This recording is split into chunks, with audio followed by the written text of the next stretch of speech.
Pierre Palmade a provoqué un terrible accident sur la D372 au niveau de Villiers-en-Bière, dans le sud de la Seine-et-Marne, vendredi 10 février.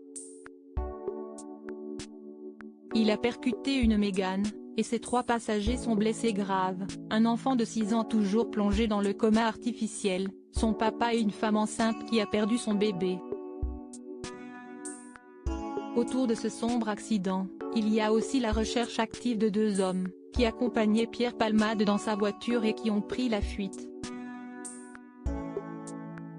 Ce lundi 13 février, une personne a été arrêtée et placée en garde à vue dans la Somme, mais il s'agissait d'un SDF de 47 ans qui n'a rien à voir avec cette affaire.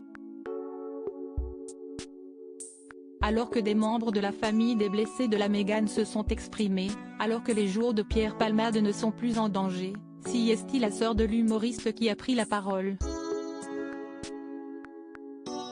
Comme rapporté par l'AFP, Hélène Palmade a confié, aussi vain que cela puisse paraître, Pierre leur demande pardon, a-t-elle livré, ce mardi 14 février. J'ai pu voir mon frère Pierre à l'hôpital, a-t-elle indiqué, alors que l'artiste de 54 ans vient d'être transféré du service de réanimation à celui de chirurgie digestive du Kremlin-Bicêtre.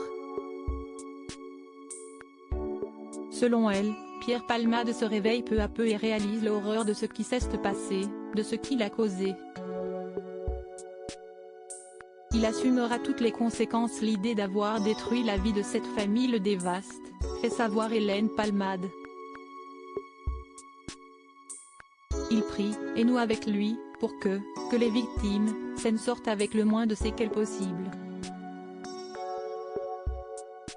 Il prie vraiment.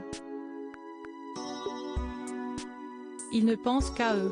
Il assumera toutes les conséquences de ses actes avec la conscience terrible qu'il ne pourra jamais réparer le mal qu'il a fait. Aussi vain que cela puisse paraître, Pierre leur demande pardon du plus profond de son âme.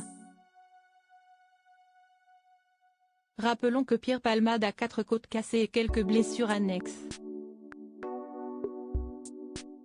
Ses jours ne sont plus en danger. Il va être suivi en chirurgie digestive au Kremlin-Bicêtre, son état n'étant plus inquiétant. Sa garde à vue pourrait donc démarrer dans les prochaines heures, les médecins l'ayant autorisé à quitter la réanimation.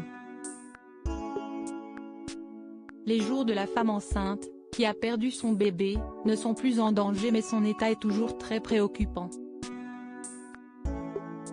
Quant au petit garçon de 6 ans, il est toujours dans le coma artificiel et son père polytraumatisé a subi au moins 5 opérations, et se trouve toujours dans un état grave.